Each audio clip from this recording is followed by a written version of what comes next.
Okay, good morning everybody and welcome to the first installation of our DRM webinars.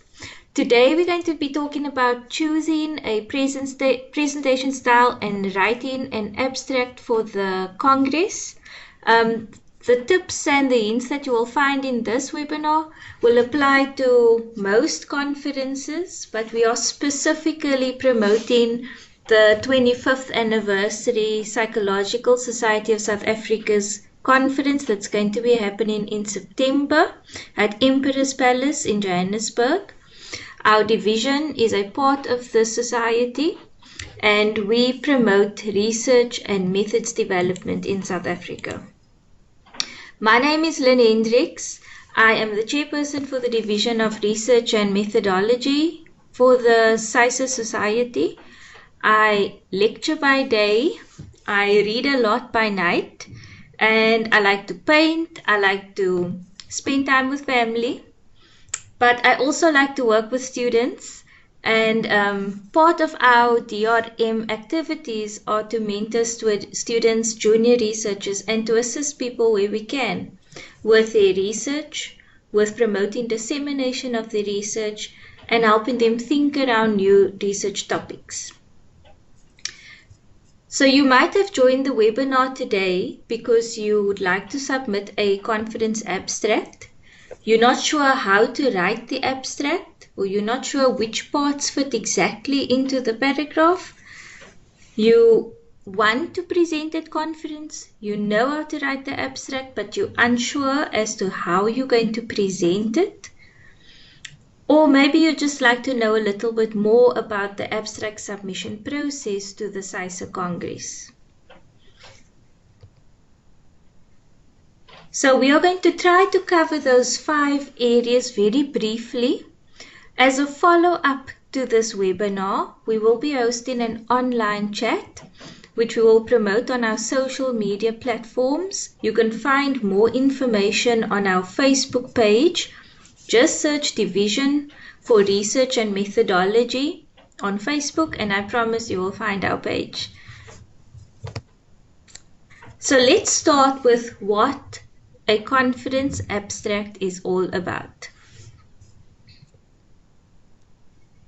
So feel free to type your comments in the text message box below on what you think a conference abstract is. For those of you that are watching the recording, feel free to write down what you think a conference abstract is. Write down keywords, anything that comes to mind.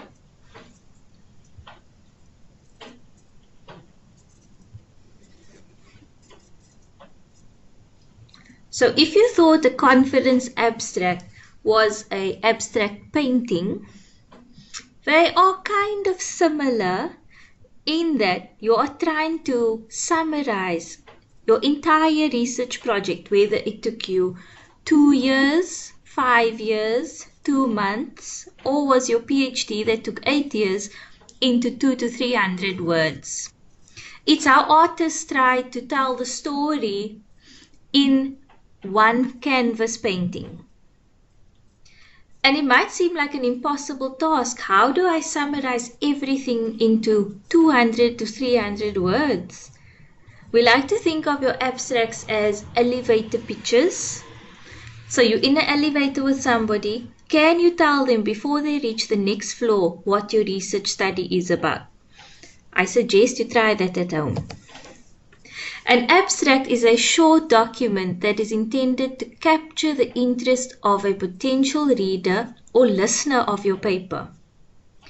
You want to make sure that when somebody reads your abstract, and especially when you're submitting to a conference, when a reviewer reads your abstract, they can surmise what your project was about, what you found, why this is significant, and why it's important to share your research at the conference. So there are many other benefits to presenting at the conference, because lots of times students want to know, but why do I have to present my paper at the conference? I finished the research. Isn't it enough that I slaved and I cried blood, sweat and tears of text onto my computer? No, it's important to share also what you found. So when we present at the conference, you have a chance to contribute to and learn about advances in your field. It's the best place for you to network with other researchers who have similar interests. You might meet people that attend your presentation, and they are attending your presentation because your topic is interesting to them. And you will also meet people of presentations that you attended yourself because the topic was interesting to you. Often I attend conferences and I learn something brand new almost in every single presentation I attend. And I learn something I didn't know before, or I see research from a new perspective that I hadn't thought of before. And it's important for you as an emerging researcher and as a senior researcher in your field to constantly contribute to your field of study. Presenting at a conference is also important for your professional development and growth. These do count as professional activities when you present at local and international conferences, but they also help you to talk about your research, and you constantly learn how to speak about data. Sometimes we get so passionate about our research and what we are doing that we forget that other people might not be as passionate about the same topic as we are. One, the conference will help you find those other passionate people in your area. Two, it will teach you how to talk about your research so that other people can become passionate about your topic.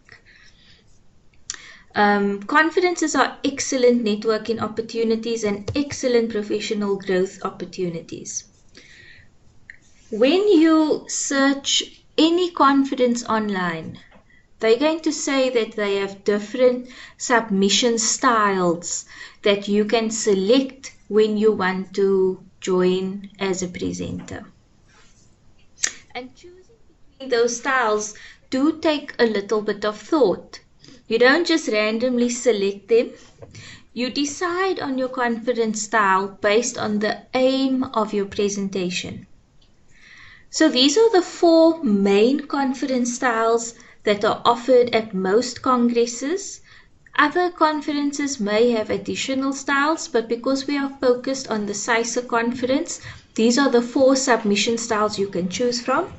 They are oral presentations, poster presentations, symposiums, or roundtable discussions. We will briefly talk through each of them, and let's see if any of those pique your interest. So most students who are first-time presenters would choose either a poster presentation or oral presentation. A poster presentation is submitted, and all of these have the same abstracts. But when you present a poster, you don't physically have to stand at your poster for the 3 or 4 days of the conference.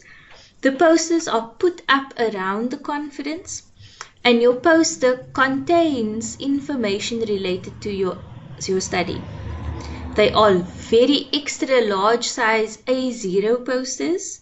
They are designed to capture the audience's attention, and they can be read in 5 minutes maximum. You would choose a poster presentation if this is your first conference. If you have something to say, perhaps you really struggle with public speaking, that shouldn't stop you from disseminating your research, then a poster presentation might be really helpful for you. Other people select poster presentations when they want to graphically display their findings, and it's easier to show it through diagrams. Or you can use a poster presentation as an add-on to your oral presentation. So perhaps your research study has 2 components, and you could present one in a poster and the other through oral presentation. Our oral presentation usually takes the form of 10 to 15 minute where the 10 to 15 minute pieces where the presenter gets to speak, and then the floor opens up for questions. An oral presentation is most useful when you're trying to elicit feedback from the audience. So you might have a new research idea or concept, or perhaps you are experimenting with a new research design. Perhaps you are conceptualizing a new theoretical framework, or perhaps you are busy with a population group that is very interesting and you would like to hear other people's experiences. Then an oral presentation would be the correct platform for you. Again, your presentation is an expanded view of the abstract that you are submitting. And we will, in a few minutes, get to the sections within the abstract that you could also use in your oral presentation. A symposium is a longer type presentation where you have one person chairing the symposium and you have 4 presenters on average also presenting oral presentations around the same topics.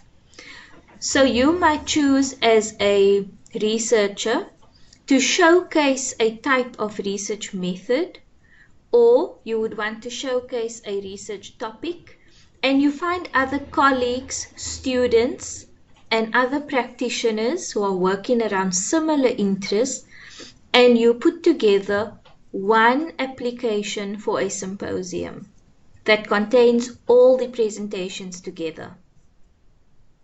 A roundtable discussion is also a longer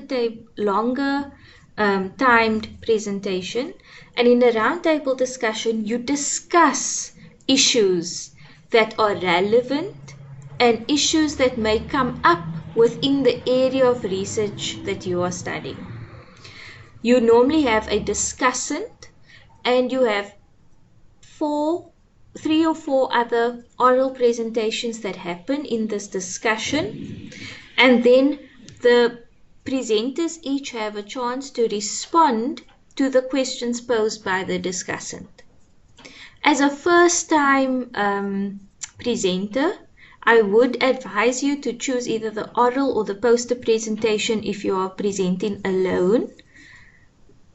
Sometimes researchers will invite students to be part of a roundtable discussion or a symposium, and with the guidance of another person, I think as a first-time presenter, you would be able to participate in the discussions or the symposiums. But these are your 4 main types. Posters are for things better represented visually. Orals are for paper presentations where you are trying to elicit feedback from others. Symposiums are for multiple papers around the same topic.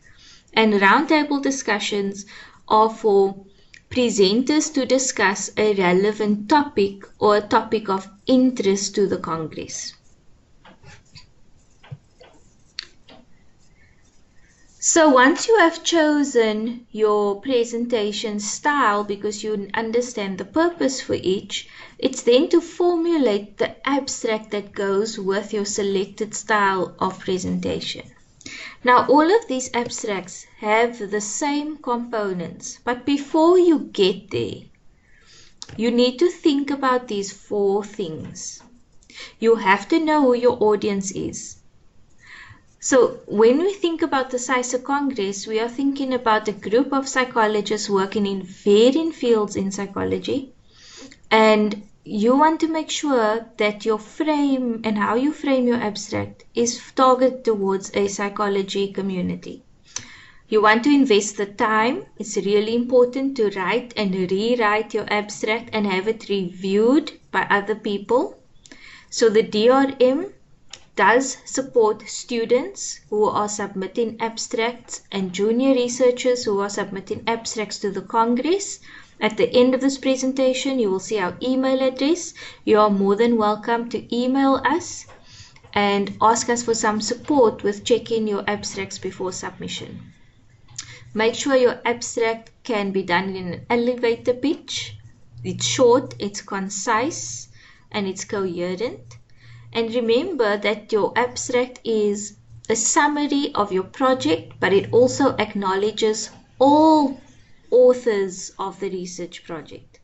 So if your students submitting your abstract, make sure that you get the buy-in of your supervisors that have worked with you and that they are mentioned as authors on the abstracts. If it is a part of your master's or your PhD or your honors, you are always the first author unless this is somebody else's project that you are presenting. So let's get back to the parts of the abstract. This is a formula that has stood the test of time when it comes to abstract submission. For those of you that have published, you will recognize that these are the same headings you would use in an abstract for your journal article submission. Your title of your abstract is so important to the reviewer. Remember, the reviewer is reviewing multiple abstracts for the Congress. If you think about a Congress that has 2,000 people attending and it has over 600 presentations, that means that there were hundreds more abstracts that were rejected. And for those 600s to be successful, the title of your abstract is so important. It needs to be short, it needs to be captivating, and it needs to spark the interest of the reviewer. Your introduction and all of these sections that you see on the screen, the introduction, the research significance, the methods, the results, the discussion, your formatting rules, all of those are just 2 or 3 sentences as sections. So your introduction is no more than 2 sentences, which means that you need to choose your 2 best sentences out of the introduction of your paper or out of your research project. It needs to contain the relevant information, it needs to state the problem, and it needs to frame where the reviewer should be focused on. If your topic is around HIV, then your first part of your introduction would talk about the state of HIV, how many people have HIV, and zero in on the region that you are focused on. Your next 2 lines will be about the research significance. So what makes this study important?